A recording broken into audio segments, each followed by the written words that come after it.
Everyone wants to grow. Both personal and business growth is seen as valuable. However, we don't always manage to realize growth.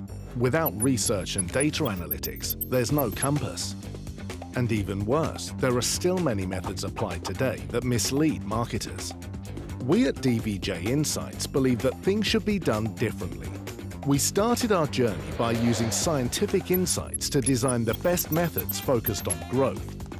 At the same time, continuously asking marketers and clients what they need from research to improve marketing. At DVJ Insights, we share an ever-growing passion for research and data analytics. By sharing content, organizing events, our academic board, and in our daily support, we help our clients grow, understanding what their brand stands for and making advertising better.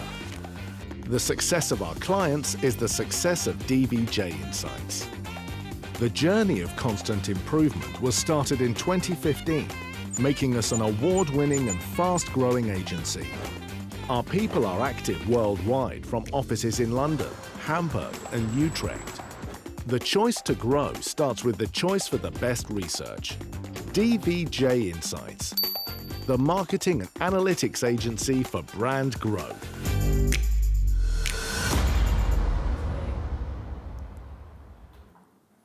Welcome everybody and good afternoon.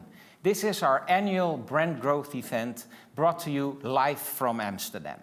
I'm Lucas Hulsebos and I'm the CEO today, and I will introduce the speakers and ask the questions on behalf of you. But before I do that, I want to mention our partner, Mark Stronger.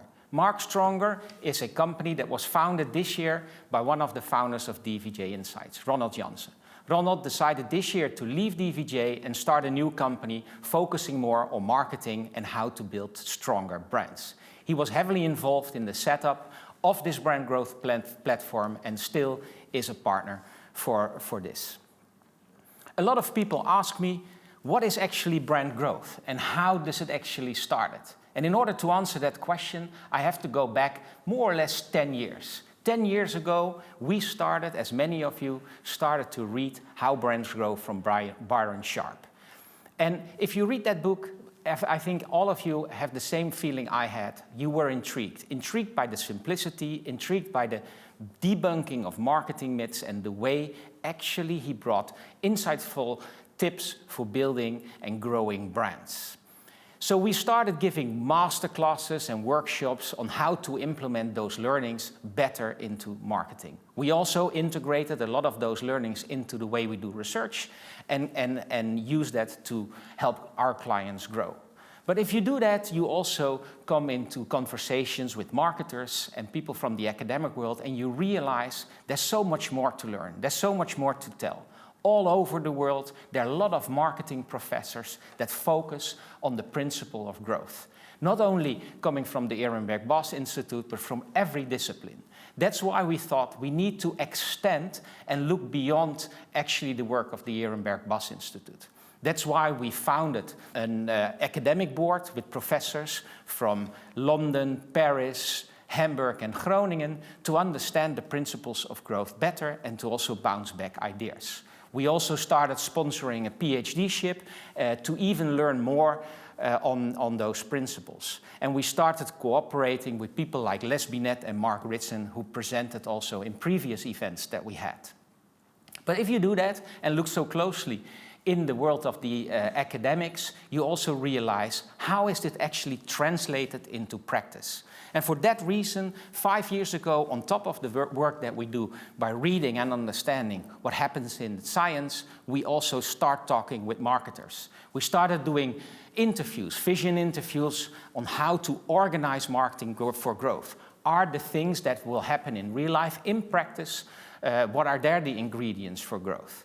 And by doing those interviews, we thought, hey, there's so many ingredients that are interesting and relevant for daily practice. That's why we set up a study, and every year we chose one of the ingredients for growth. We started with strategy and brand. We followed up with media and media strategy. We looked at innovation and the role innovation has to realize growth, and we also looked at the creative strategy. And that study also brought us a lot of new insights. And by doing these conversations, we also saw that data was actually an important theme in all of those topics, in all of those ingredients. And for that reason, on top of the work that has been done in the academic world on data-driven decision-making, we thought it's now good to make that theme central and use this year's study and our event to give a little bit more understanding on how marketers use data in order to make decision-making better. The first presentation, or the first presenter of today, is Professor Jaap Wieringa. Jaap, as I know him because he's part of the university, full professor at the University of Groningen, where we have a close cooperation with. But Jaap is also a thought leader in the academic world on this topic. His main interest is data science, data-driven decision-making, but also marketing dynamics and marketing modeling. On top of that, he's always elected or awarded as the best professor by students. So he's also not only a thought leader, but also very popular among students. I'm very happy to have him with us. He's live with us from Groningen. Jaap, a very warm welcome today at our annual event. Yeah, thank you very much, and thank you DVJ for inviting me on this event. I'm very honored to give a presentation here, and the title of my talk is "Growing Your Brand in a Data-Rich, Privacy-Concerned World." As Lucas said, I'm Jaap Wieringa. I'm a full professor in the Department of Marketing, and right next to that, I'm a research director of the Customer Insights Center, which is our linking pin to practice. I have 25 years of experience in the academic world, both in teaching and doing research. And I also have a background in consultancy. So I was a consultant before that, doing some consultancy work for large international and Dutch firms. I have a background in econometrics, so that explains my love for and my passion for data, probably. My expertise, as Lucas said, is in data science and marketing analytics. So the Customer Insights Center is our linking pin to practice, and we closely cooperate with about 30 member companies, where I would like to, and you see an overview, and I'd like to pinpoint one company that's here almost in the center. That's DVJ Insights. They're one of our premium members, and there's also a PhD that is being sponsored by DVJ. So we have a close cooperation with DVJ from Groningen. So when you're into data and into generating customer insights from data, I think these are great times, and that's illustrated by this, let's say, timeline, which I took from a paper from Michel Weddell and P.K. Cannon, which starts in the 1900s, where we initially saw that there was survey data, and over the years there were some data revolutions. I think the big data revolution is almost in the middle of the screen. If you read at the bottom there, when scanner data became available, then generating marketing insights from data received a great push by the availability of data. And again, a second revolution was there when the internet, of course, provided us with additional sources of data. And of course, social media is also these days a rich source of data. And I think what I added to this graph of these two wonderful authors is sensor data, which is these days the Internet of Things provides us with, I think, an even greater source of data that we did not have before. However, this is, let's say, the data side. And on the top of this graph, you see also the methodology has evolved over the years.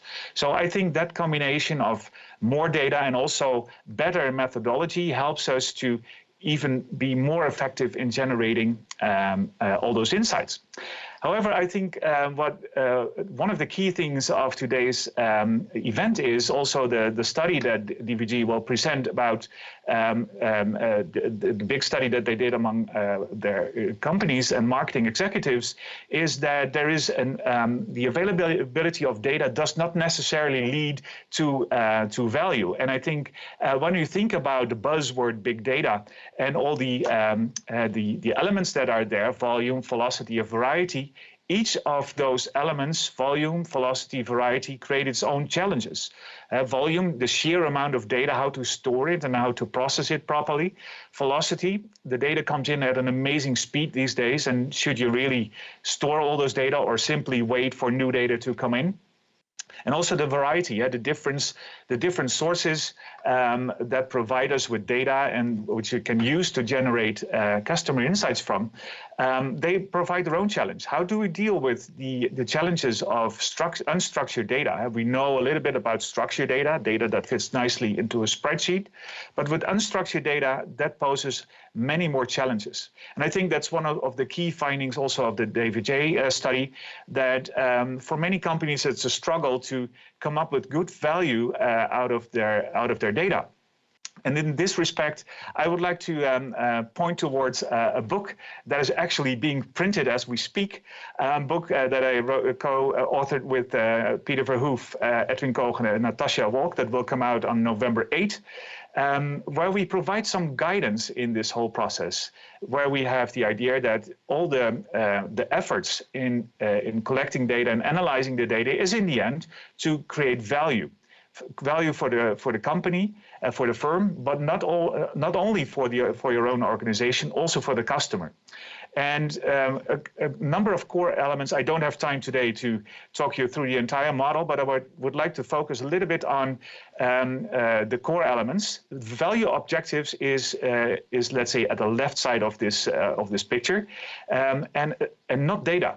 So we believe that it's good before you do any data exercise that you start with thinking about what should we in the end reach with our data science project, and what value objectives do we set at the start to make sure that we are working on the right problem, not simply dive into the data. And in that respect, it is important to not only think about value to the firm, but also think about value to the customer, because those should be in balance, and perhaps there's even value to society to think about. The next step is, if you have defined the objectives, what data do we need? Data from different sources, and then to analyze them. And the analysis does not necessarily need to be very complex. It can be also of a very exploratory nature, but in the modeling part really gives us the insight to create impact in the organization, and the value that's being created can relate to those insights. They might affect performance positively, might also be important for the customer-firm interface, for example, making better targeting decisions, and it can for some organizations be even a business model, where the way they generate value from the data is in fact their core business.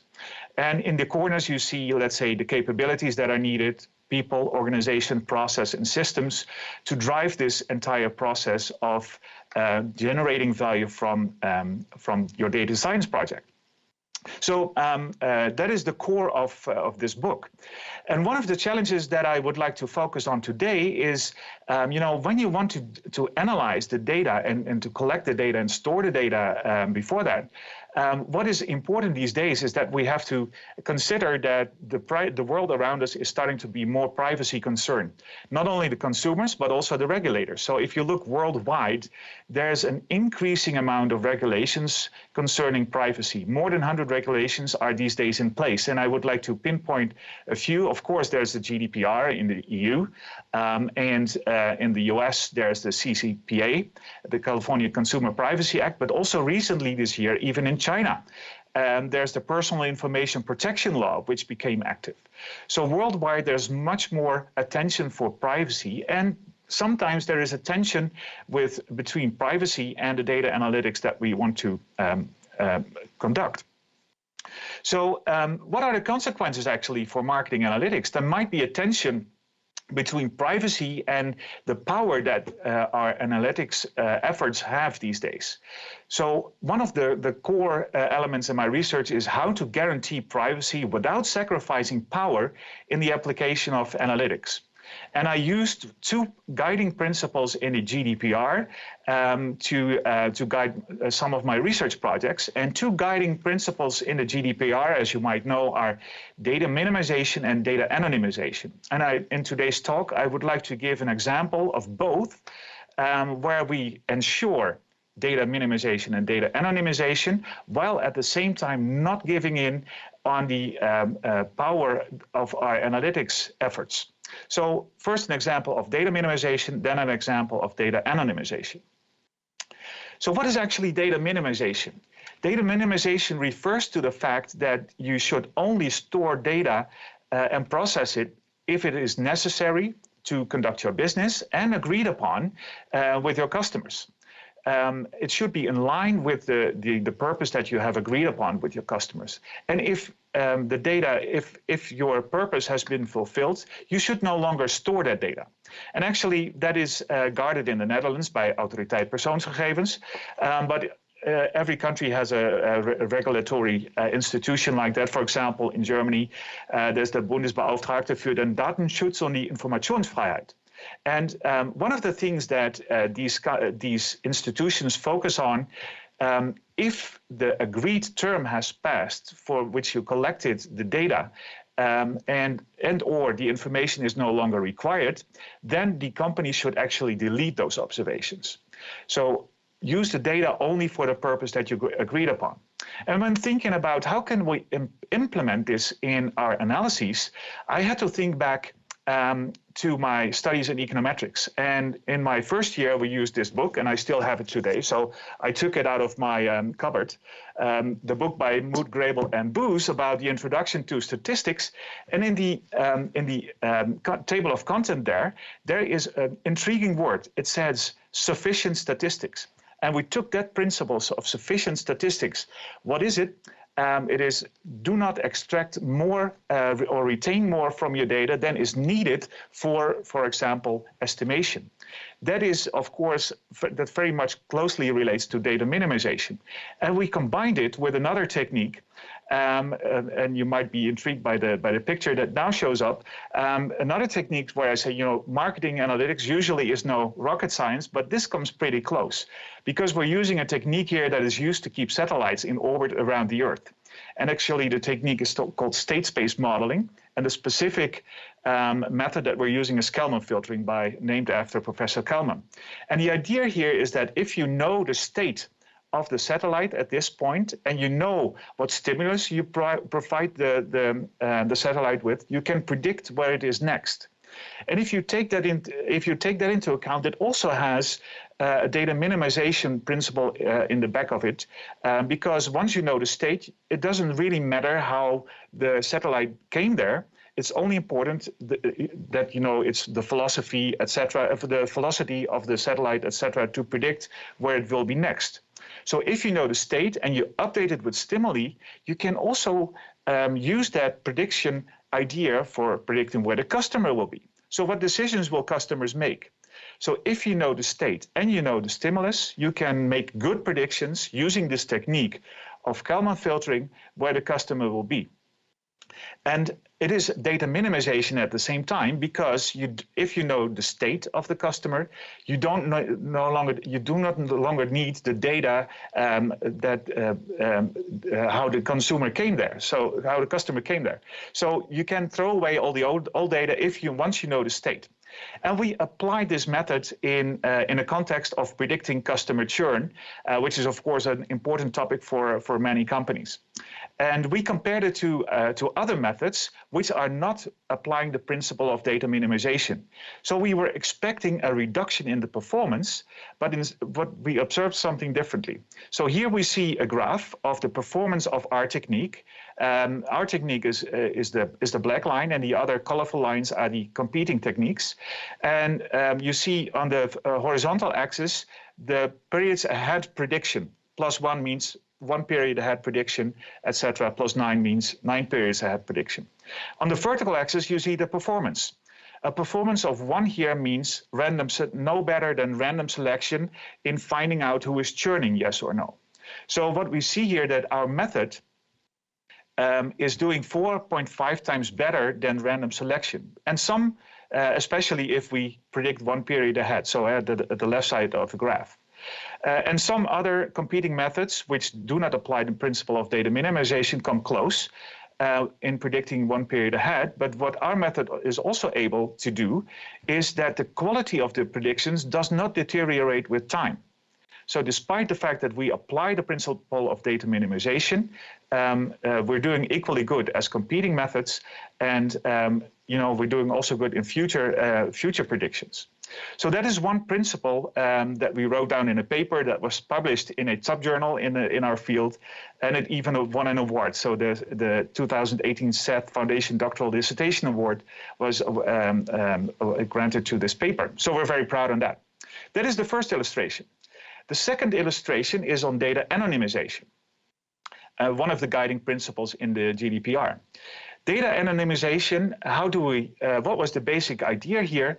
So the idea here was, can we generate artificial data based on a real-life marketing data set of people that do not exist, customers that do not exist, artificial data, but if we analyze it, then we get the same insights as we would have analyzed the original data. And at the same time, of course, guaranteeing anonymity because it's data from non-existing customers. And the way we do it is with a so-called generative adversarial network, or GANs. And if you Google for GANs, you see all kinds of interesting clips like this with, transforming pictures. And this is one of the applications where, again, became popular of. And that is what you see here are all faces of persons that look like celebrities, but are in fact non-existing persons. And we took that idea not to generate faces, but to generate marketing data. And so GANs are developed by Ian Goodfellow. This is Ian. And his idea was to have two neural networks and make them compete with each other. And because of the competition, they both get better and generate very detailed data. And that idea of, let two neural networks compete is called the most interesting idea of the last 10 years in machine learning. So how do they actually work, these GANs? You see here an overview. You see a generator and a discriminator. Those are the two neural networks. The generator takes noise on the left-hand side of the graph, and it transforms it into a data point. Here I use the illustration of generating a picture. So an artificial data point of this male person was generated based on noise. And that is fed to the discriminator, the other neural network. At the same time, the discriminator is also fed with a real picture. And the task of the discriminator is to find out, is it fake or is it real, the data point that I'm observing. And so these two are in competition. The generator tries to fool the discriminator, and the discriminator tries to learn to be as good as possible to figure out what is real and what is fake. So we use this idea not to generate pictures, but to generate marketing data.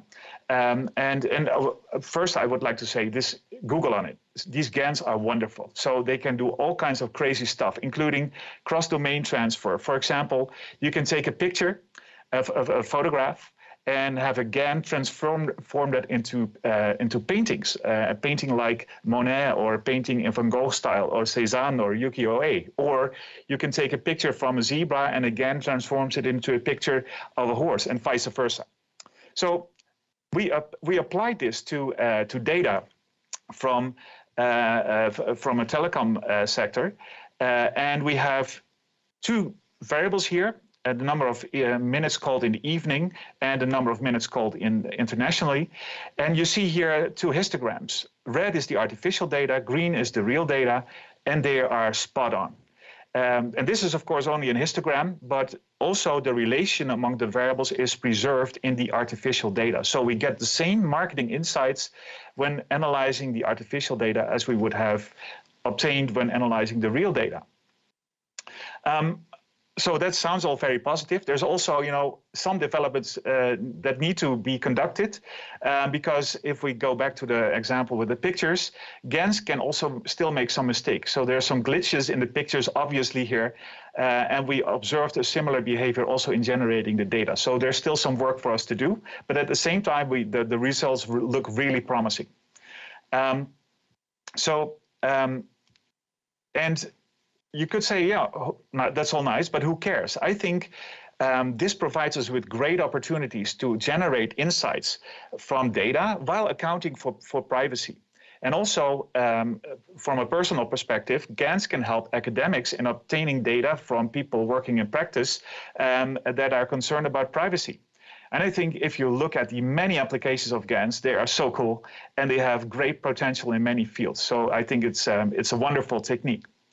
So in conclusion, I hope that I've convinced you that effective analytics can be GDPR friendly. I've shown you two examples, one data minimization and one data anonymization that are able to comply with those GDPR requirements and generate still powerful customer insights. And those examples were discussed today, and they have promising results, but luckily there's some work for us left because they should be further developed. With this, I would like to conclude my talk, and there's some time for Q&A, but not before I would like to mention our book that is coming out on November 8th of this year. And the title is Creating Value with Data Analytics and Marketing, and is available as of November 8th. Thank you, Jaap, and I can recommend to everyone to read and buy the book. Thanks, Jaap. Very, very interesting presentation, and it's great to see the insights that you've done and also see how the academic world works on development like this. One of the things that I looked at was your value creation model. And if I look at it, I see value creation is more like a process. So that starts somewhere and ends somewhere. And the really advanced companies go through the entire process. But my question, because I also know you talk a lot to different companies, in the practical world, how far are we? What do we need to learn?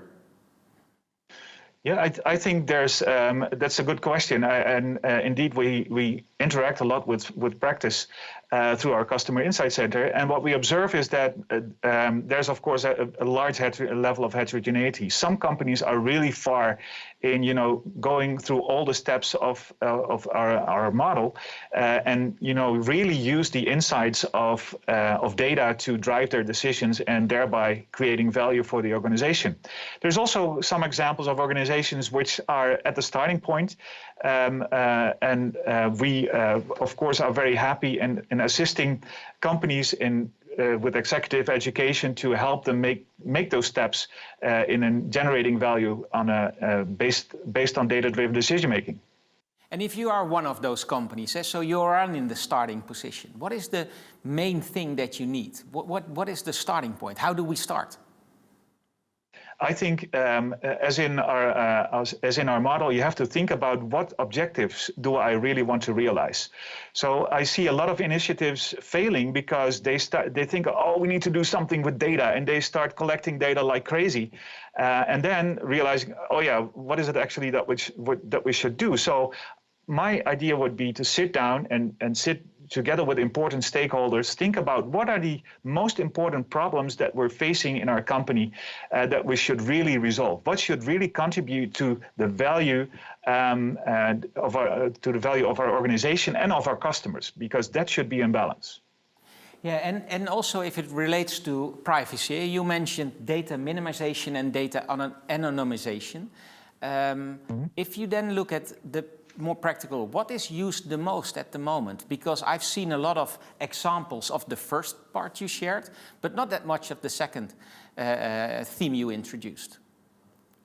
Yeah, so in terms of what is most used in practice, I think what I encounter a lot is that analysts feel hindered because of the fact that they have to be compliant with all kinds of privacy regulations.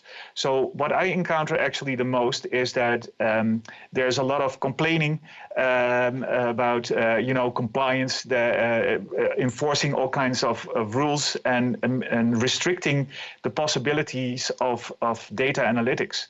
And I think the two examples that I've shown is our first step in providing a way out, one through the principle of data minimization and one through the principle of data anonymization. And I agree that data minimization, by simply cutting down what you can do, is perhaps most used in practice.